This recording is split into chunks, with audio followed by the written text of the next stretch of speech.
Alright fellas, we left off with, squeeze on by you. We left off talking about the second line, also called in the UK fighting order. We left off with that. And we'll continue. And we'll talk about the rest here in a second. But so what I got here on right now is I got my first line, which is your blouse and trousers with all your stuff in your pockets. Okay? So if you take off your patrol, right? You take off your patrol. And then let's say you take off your patrol pack, lay that down, and let's say you take off your belt kit, right, and you put that down for some reason, and all you got left is your clothing, right? So you got stuff in your pockets to help you survive, okay? But you really don't want to get down to that level. Most of the time, if you want to just get a little comfortable, you just undo your belt, okay, on your belt kit, and then relax, okay. If you have gotten into a position, you're going to remain overnight.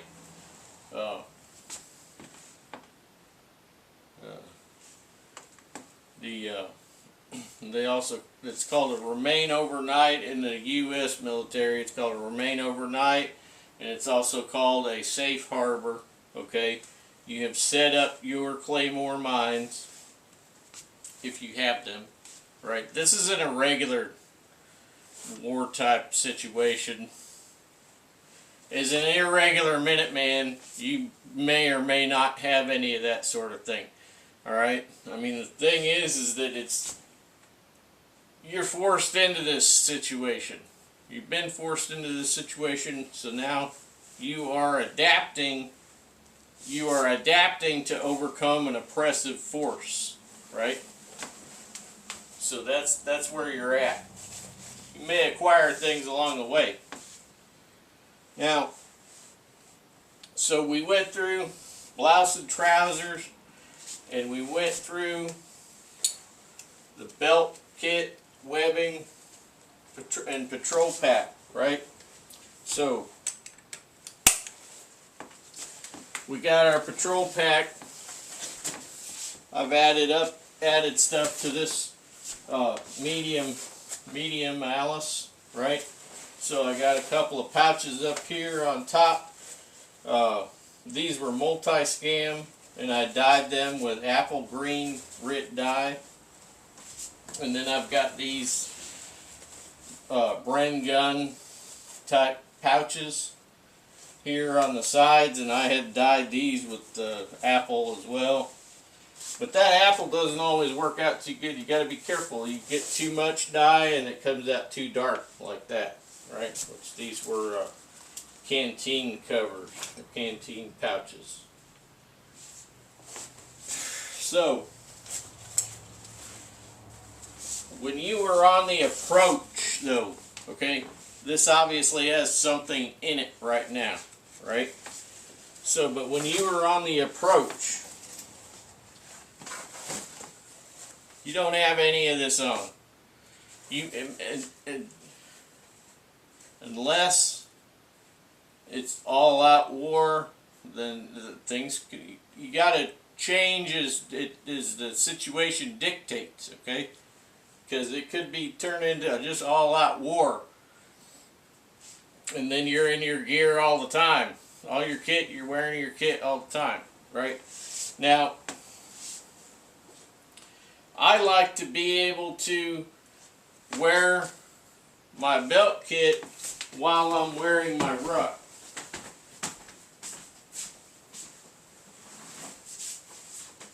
Right? So we got your ruck. I got minimal stuff in here right now. This is just for the video, right? So right now, minimal stuff in here.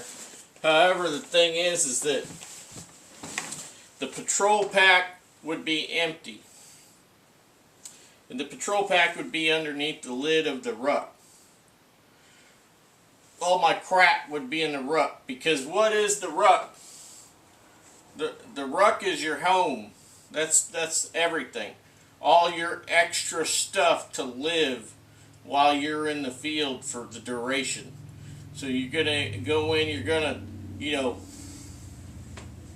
gonna approach, okay? You're gonna approach the area where you're gonna be working, the area of operations. You're gonna be on the approach. You'll be wearing your ruck. You get in there, it's gonna be a place where they're not gonna think to look for you, right? You're gonna establish a patrol base. You're gonna establish perimeter security and all that sort of thing, right? And then you're gonna take out your patrol pack, and you're gonna get your patrol kit set up. And then when you go on patrol, your ruck stays back. Okay? So of course you're gonna have a radio and all that sort of stuff. Alright? We ain't got to that point yet. We're gonna get there though.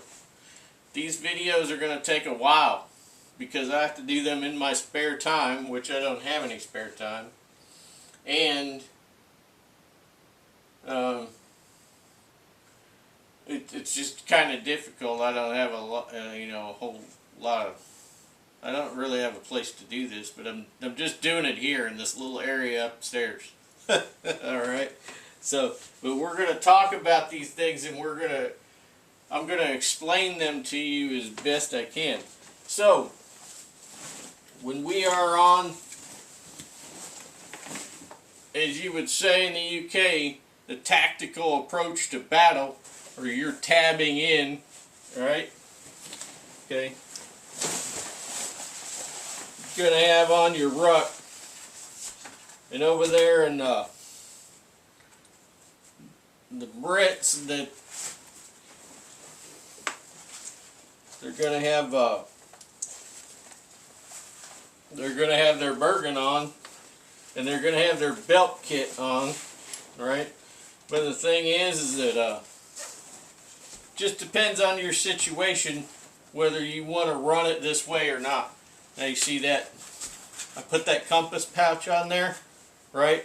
Because that used to be a way that a lot of guys would run a compass pouch, but as you can see, it's getting in the way of that shoulder strap.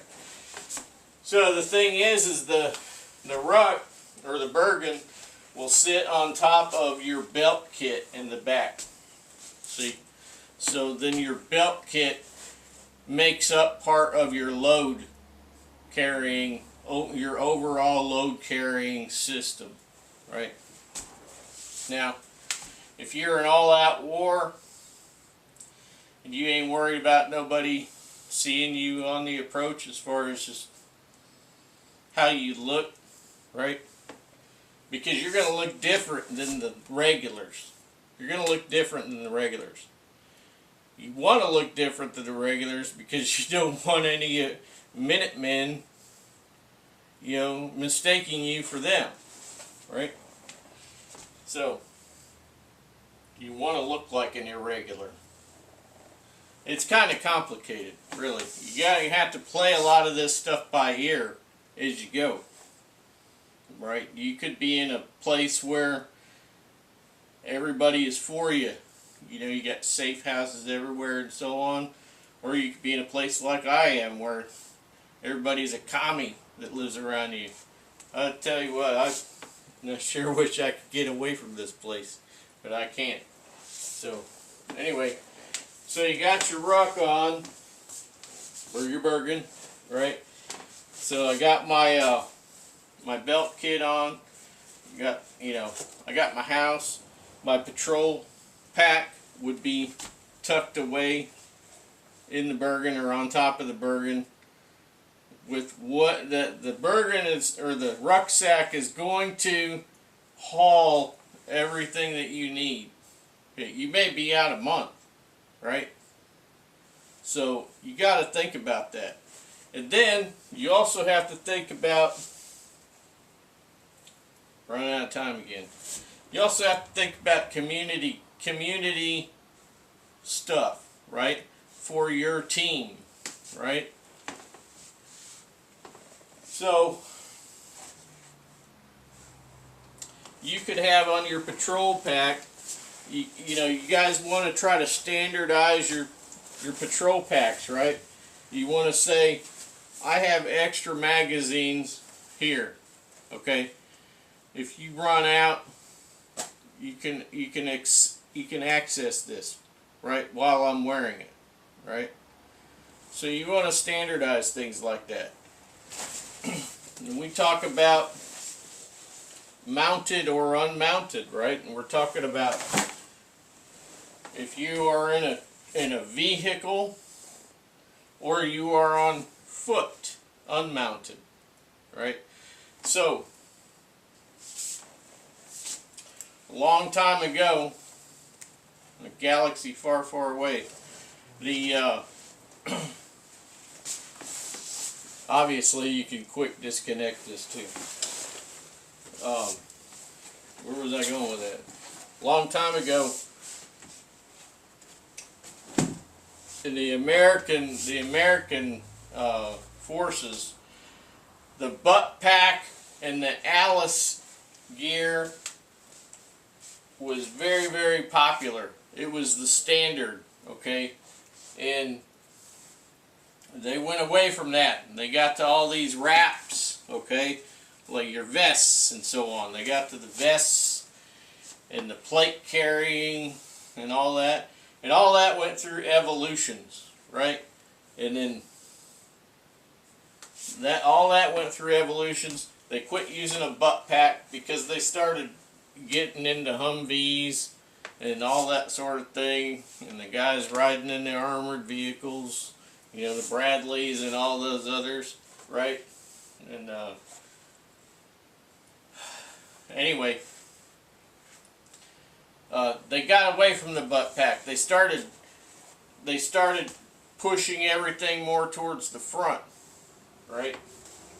And getting away from things on the back, except for smoke grenades and frag grenades and stun grenades and all of that sort of thing would be on the back. That is team gear, right? They started getting into that on your wrap. But this is a different situation. This is a different situation where the MinuteMan is an unmounted participant for the most part. He's an unmounted participant. So everybody is migrating back to the butt packs and to the web gear. Okay, the Brits. Okay, everybody over in the UK and Ireland, right? They pretty much stayed with their kit the whole time, but Americans migrated away. Okay, and now they're migrating back. At least the civilians are. I don't really know what the regulars are doing right now. Somebody could tell me if they want. But I always felt that this was the superior loadout. I always felt that this was superior. So I'm going to stop that. So why do I have these magazine pouches on the right side? Okay, these power bar pouches. Because, right, so, okay, now, if I were like this, right, they'd be over here, okay? So if I'm a lefty, they're on the right. If I'm a righty, they're on the left, okay? That's how you want to set up your power bar pouches. Some people got a whole bunch of them up here. You know, try to keep the minimum of what you need here for the specific mission, and then put the rest in the patrol pack and in your ruck. We'll go from there. See you in another one.